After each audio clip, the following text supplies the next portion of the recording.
Mapagpalang araw, kaibigan. Lisan pa. Ito na naman po tayo upang mag-share ng salita ng Panginoon Diyos na hango po sa poimen. Ang gamit natin ay Poimen Bible. Kung tawagin po ito, Biblia ng mga pastor. Yan. No, yan. Oh. Ngayon, may mga iba't ibang simbahan po ito na magkakasama po sila. Ito, 13 simbahan po ito na, ayan, na sinasangayunan po ang Bible na ito. Ayan, kaya siyang ating ginagamit ngayon. Ibig sabihin, iba't ibang denomination, pero hindi sila magkakalaban. Kasi yung Bibliang ito, lahat sila pinaniniwalahan. Kaya wala pong conflict of interest. Ika nga, wala sa pinapaligan sa bawat isa, kundi purely ebanghelyo lang po, ano? Okay, bago tayo papalaot sa ating pagbubulay, magandang bagay na mananalangin tayo upang ang guidance ng Diyos through Holy Spirit, siya po ang gumabay sa atin. Sapagkat ang salita ng Diyos ay sadyang kailangan mahingat. Kasi sa Biblia po, baka masingitan, ika nga. Panginoon Diyos, aming Ama, minsan pa, samahan mo kami ng iyong banal na Espiritu. Ikaw po ang magpatuto sa amin, sapagkat kami po bilang tao, kapos talaga kaming kakayahan. Meron limitasyon ang kakayahan namin bilang tao kahit kami po ay matalino o nag-aral. Kaya gabayan mo kami sa ngalan ni Jesus. Amen. Okay. Ang Biblia po ay nagtuturo. Ang turo niya ay talagang kapaki-pakinabang. Gaya na lang na sinabi ng ating Panginoong Jesucristo. Dito po sa libro ng Juan, ang sabi niya, meron na nakalagay na kagaya nito. Tignan po natin. 9:5 ng 1. Abang ako'y nasa sanlibutan, sabi ng ating Panginoong Yesus, ako ang ilaw ng sanlibutan. Ito pong sanlibutan na tinutukoy nito, ito'y binubuho ng mga tao. Binubuho ng tao, sanlibutan. Ano po? Ngayon, bakit sinabi ni Jesus, ako ang ilaw ng sanlibutan? Kasi po, sa panahon na ito, habang siya nangangaral, nakita niya po ang mga tao. Nakita niya ang mga tao. Ganito pang sabi niya, sa 8, ng 1 pa rin, sa 12. Muling nagsalita si Jesus sa mga tao. O yan, tao na nakalagay, ano? Ibig sabihin, yung sanlibutan ay binubuo ng tao. Mga tao. Yan. Sinabi niya, ako ang ilaw na sanlibutan. O, inulit na naman po yun. I am the light of this world. Sabi niya. Inulit na, uli ni Jesus yan. Sa harap na ng mga tao. Anong sabi niya? Sunod. Ang sumusunod sa akin magkakaroon ng ilaw sa kanyang buhay, di nalalakad sa kadiliman. Yan. Anong sabi ng Panginoong Yesus? Siya yung ilaw ng ating buhay. Sino yung tinutukoy niya ngayon dito? Na, ito, ilaw sa kanyang buhay. Pansinin niyo, yung binanggit dito, anong sabi niya? Ang sumusunod sa akin ay magkakaroon ng ilaw sa kanyang buhay at di nalalakad sa kadiliman. Yung pala po nasa kadiliman. Ngayon, ang kadiliman po, kung titignan natin sa Biblia, kagaya ng sa Gawa, tignan po natin ano, ito pong kadiliman, sinabi rin ni Jesus kung ano ito. Sa 26 ng Gawa, ng panahon na i-appoint na po si Pablo, si Saulo. Saulo muna, ang tunay na pangalan ni Pablo, then nang maasayin na po siya, bilang Apostol Pablo na po ang pangalan niya. No? Sabi niya sa 12, Gawa 26:12. Iyan ang layunin ng pagpunta ko sa Damascus. Taglay ang kapangyarihan at paintulot ng mga punong pari, 13. Nang katanghalian tapat habang kami naglalakbay, nakita ko Aring Agripa ang isang nakakasilaw na liwanag mula sa langit. Ito'y maliwanag pa kaysa araw. Totoong nakakasilaw ang liwanag sa paligid namin magkakasama. Kaming lahat ay natumba sa lupa at narinig ko isang tinig na nagsasabi sa akin sa wikang Hebreo, Saulo, Saulo, yon. Wikang Hebreo po pa yun, ano? Bakit mo ako pinag-uhusig? Sinasaktan mo ang iyong sarili sa ginagawa mong yan para mong sinisipa ang matulis na bagay. At tinanong ko, sino po kayo, Panginoon? At kanyang sinabi, ako si Jesus na iyong inuusig. Tumayo ka, nagpakita ko sa iyo upang italaga ka bilang aking lingkod. Ito na po yung pagka-appoint kay Pablo bilang kanyang pagka-apostol. Ano po? At magpapatotoo tungkol sa nakita mo ngayon at sa mga ipakikita ko pa sa iyo. Meron na pong ikukwento si Pablo. Anong kwento niya? Ipatotoo niya yung nakita niya at ipakikita pa sa kanya ng ating Panginoong Jesucristo. 17. Ililigtas kita mula sa mga kababayan mong mga Hudyo, gayon di sa mga hentil kung saan kita isusugo.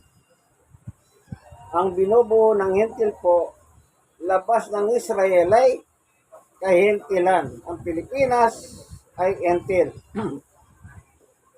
18. Imumulat mo kanilang mga mata. Ibabalik sila sa kaliwanagan mula sa kadiliman. Ililigtas sila mula sa kapangyarihan ni Satanas at ibabalik sa Diyos. So dito, madidescribe na natin yung kadiliman na sinabi ni Jesus doon sa 1:8, 12 at saka 9:5. Sino po yung kadiliman?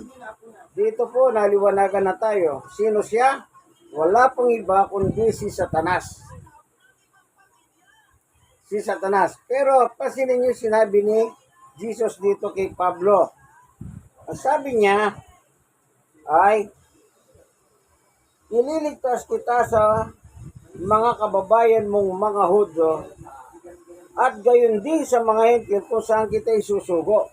So maliwanag po pala, itong mga hentil na ito na pagsusuguan ni Jesus kay Pablo, dito po yung nasa kadiliman. Dito po yung naki Satanas. Basahin po natin yung Galatia. Sa chapter Galatia, tignan po natin, no? Chapter 2, verse 15. Nayo kay San Pablo po. Kami pinanganak ng mga Hudyo, o pinatunayan ni Pablo, Hudyo siya. Kaya sabi ni Jesus dito sa 26:18, anong sabi ni Jesus? Ililigtas kita mula sa kababayan mong mga Hudyo. O Hudyo po pala si Pablo, sabi ng Panginoong Yesus. At dito po sa Galatia 2:15, hinamin ni Pablo yan, na siya ay Hudyo. Kami mga pinanganak na Hudyo, o pinanganak siya bilang Hudyo. At hindi makasalanang hentil. Tayo po palang mga hentil o nasa labas ng bansang Israel ay makasalanan. Ito po yung sinasabi ni Jesus na kay Pablo na isusugo kita sa mga hentil at yung mga hentil nasa kadiliman na kay Satanas. Yan. Kasi yung mga hentil po, wala kasing pangako. Ang pangako po, binigay sa mga Hudyo. Ano?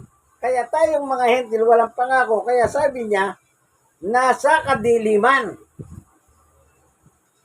O, tayo palang mga hentil po ay nasa kadiliman.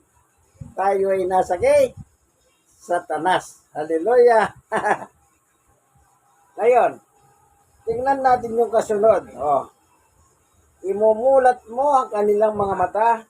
Ipapalik sila sa kaliwanagan mula sa kadiliman. Ililigtas sila sa kapangyarihan ni Satanas at ibabalik sa Diyos. Ito po, at sa pamamagitan ng pananampalataya nila sa akin, sila'y patatawarin sa kanilang mga kasalanan at mabibigyan ng lugar kasama ng mga taong ginawang banal ng Diyos. Amen. Ayun. Sa pamamagitan ng pananampalataya natin sa ating Panginoong Yesu-Kristo, sabi ni Jesus, patatawarin ko sila. O sino pong patatawarin? Yung nasa kadiliman. Sino yung nasa kadiliman? Yung mga hentil. At tayo pong Pilipino ay hentil sa kalagayan. Hindi tayo Diyo, nasa labas po tayo ng bansang Israel o mga Hudyo. Ngayon, tayong mga hentil ngayon, ang binigyang apostol, sinong apostol? Ayon sa Biblia, si Pablo po. Tingnan natin ang isang talata pa na sinabi ni Pablo, 2:7. Ito, titignan po natin, ano? Meron nakalagay dito, sabi niya, ano po? Basahin natin.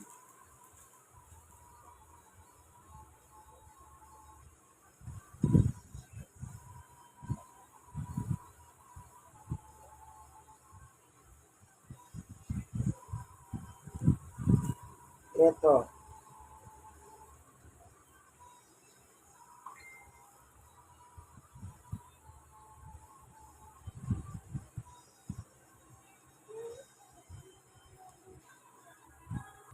Ayan.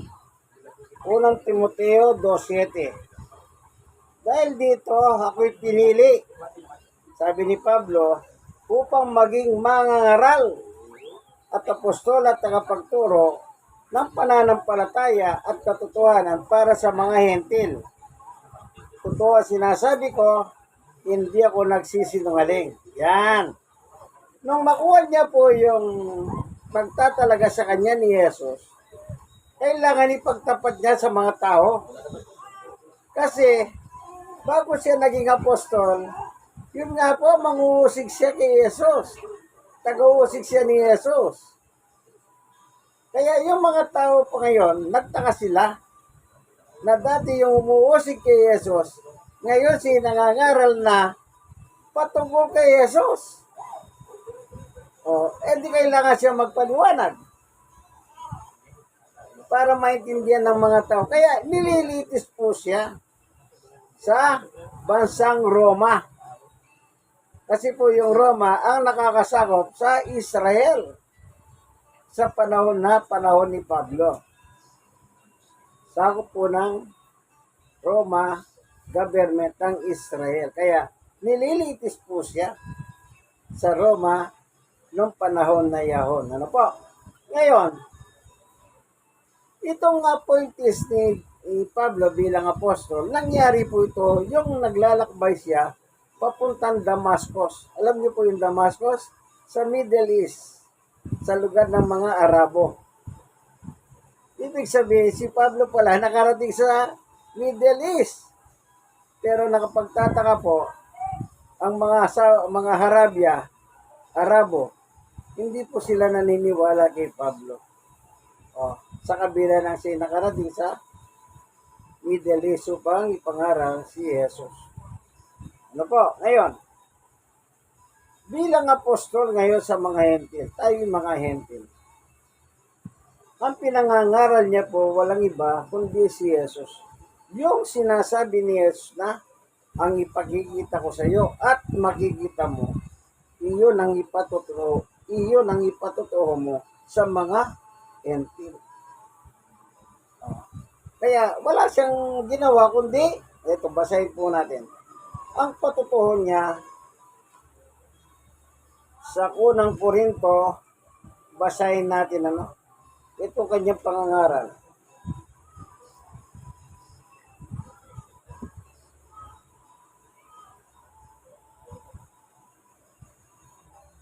Ito sa unang Korinto 1:23. Ito po. Ngunit ang ipinangangaral namin ay si Kristo na ipinako sa krus, na para sa mga Hudyo ay isang katitisuran, para sa mga Hentil ay isang kahangalan. O kita nyo po, siya mismo Hudyo siya. Sabi ni Jesus, iingatan kita sa mga kababayan mong Hudyo. At sinabi ni Jesus, ako'y pinanganak na Hudyo. Ang kanilang palang paniwala kay Jesus ay, eto, anong sabi ni Pablo? Para sa mga Hudyo, isang katitisuran. Hindi sila naniniwala pala sa pagkapako sa krus ni Jesus. Yahong mga Hudyo.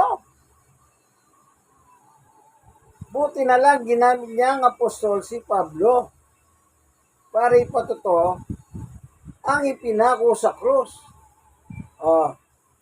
Yung ipinako sa krus, walang iba kundi si Jesus. Ano naman ang sabi sa Galatia 3:13? Ano po nakalagay? Basahin lang natin, 3:13. Sabi ni Apostol Pablo, tinubos tayo ni Kristo mula sa sumpa ng kautusan nang siya'y sinumpa para sa atin, sapagkat nasusulat, isinusumpa ang bawat binibitay sa punong kahoy. 14, ginawa ito ni Kristo upang ang mga pagpapalang ipinangako ng Diyos kay Abraham. Si Abraham po, Hudyo. Diyan po nagmula si Jesus. Yung kanyang lahi, kay Abraham. Ay makamtan din ng mga Hentil sa pamamagitan ni Kristo Jesus at sa pamamagitan ng pananalig ay matanggap natin ang Espiritong ipinangako ng Diyos. Amen. Kita niyo po, ang mga Hudyo po, sila yung binigyang pangako. Dahil hindi po nila tinanggap si Jesus, tayo ngayong mga Hentil, sabi nga ng kasulatan, kanina pa natin binabasa. So dito sa Galatia 3:14, ulitin natin, ginawa ito ni Jesus, yung pagpako sa krus, upang ang mga pagpapalang ipinangako ng Diyos kay Abraham ay makamtan din ng mga Hentil. Amen. Kaya tayo pong mga Hentil, dapat tayong magsaya. Alam niyo po, taon-taon na lang dumarating po yung tinatawag nilang mahal na araw. Especially dito sa Pilipinas. Sa ibang bansa walang ganito eh. Pero sa Pilipinas, sabi nga, ayon sa kasaysayan, sa Asian countries, Asia po tayo Pilipinas, ay religious country. Reliyosong bansa. Doon sa buong ASEAN. Yung binubuo ng China, Burma, Indonesia, Malaysia, yung grupong ito. Tanging Pilipinas po ang tinagurian nilang religious nation. Relihiyosong bansa. Bakit? Totoo po yan. Punong-puno ng reliyon dito sa Pilipinas. Kanya ko minsan po, sa aking personal na pagsisiyan ng Word of God, kung minsan yung ibang reliyon, kulang na lang magbanggahan kami sa kalsada eh. Kung minsan nasa isang lugar ako, nandun din sila. Halos nagkikita-kita kami. Naging kaibigan ko pa yung iba. Kasi nga po, ang Pilipinas po, kaya sinabi nilang reliyosong bansa o kristyanong bansa, ay napakaraming reliyon. Sabi ko nga po sa inyo, kung minsan, kulang, nagkakasalubong kami. Nasalubong ko yung mga saksi niyo ba? Nasalubong ko yung mga Iglesia ni Cristo. Nasasalubong ko yung mga dating daan. O kung minsan po, yung mga Amerikano pa. Ano ba yung Amerikano? Ano ba yun? Anong mariliyon nila yun? Mormons. Oh, nung araw, doon sa pisa ko, merong morpos eh. Oh, kaya tinaguri po nila ang bansang Pilipinas, Asia, na bansang relihiyoso.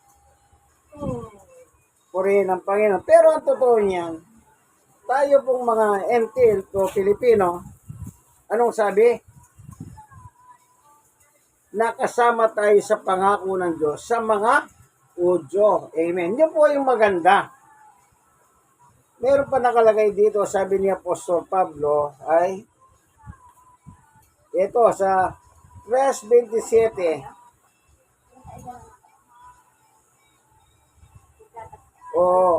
Basahin ko po ha.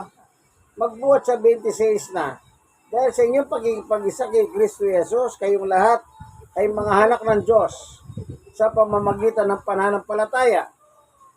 27. Si Kristo mismo ang inyong isinuot na parang damit na kayo'y pabautismo sa inyong pagkikipag-isa sa Kanya. 28. Wala nang pagkakaiba ang Udyo at Grego, ang alipin at malaya. Yung alipin at malaya po, ang tinutukoy niya, yung history po kay Ismael. Yung nanay ni Ismael, si Hagar. At yung asawa naman ni Abraham, si Sarah. Si Sarah po ang tinutukoy dito ng, anong sabi rito? Na malaya.